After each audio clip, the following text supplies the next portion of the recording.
ఇలా బనకచెర్లను ఆపాలనే చిత్తశుద్ధి మీకుంటే మీరు చూపాల్సింది ఏంటిది?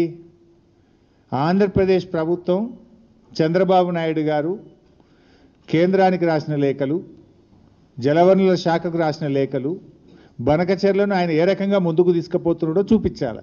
అది చూపించిండ్రా మీరు? దాని గురించి ఎక్కడా ప్రస్తావన లేదు.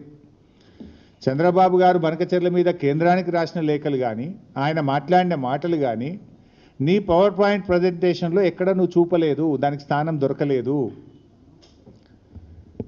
ఇప్పుడు కాళేశ్వరం ప్రాజెక్టును అడ్డుకున్నాడు చంద్రబాబు నాయుడు, పాలమూరు ఎత్తిపోతల పథకాన్ని, దిండి ఎత్తిపోతల పథకాన్ని, తుమ్మిళ్ళ లిఫ్టును, భక్తరామదాస్ లిఫ్టును, ఎన్నో తెలంగాణ ప్రాజెక్టులను నేను అడ్డుకున్నాడు.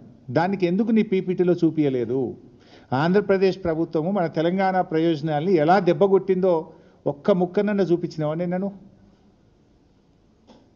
అంటే బనకచెర్ల గట్టే బాబేమో రేవంత్ రెడ్డికి బంగారమో లెక్క కనబడుతుండ్రు. బనకచెర్లను ఆపాలని పోరాటం చేస్తున్న బీఆర్ఎస్ పార్టీ ఏమో ఈయనకు సచినపాము లెక్క కనబడుతుంది. మరి సచినపామే అయితే ఎందుకు కళలు కూడా బీఆర్ఎస్ పార్టీని కలవరిస్తున్నావు?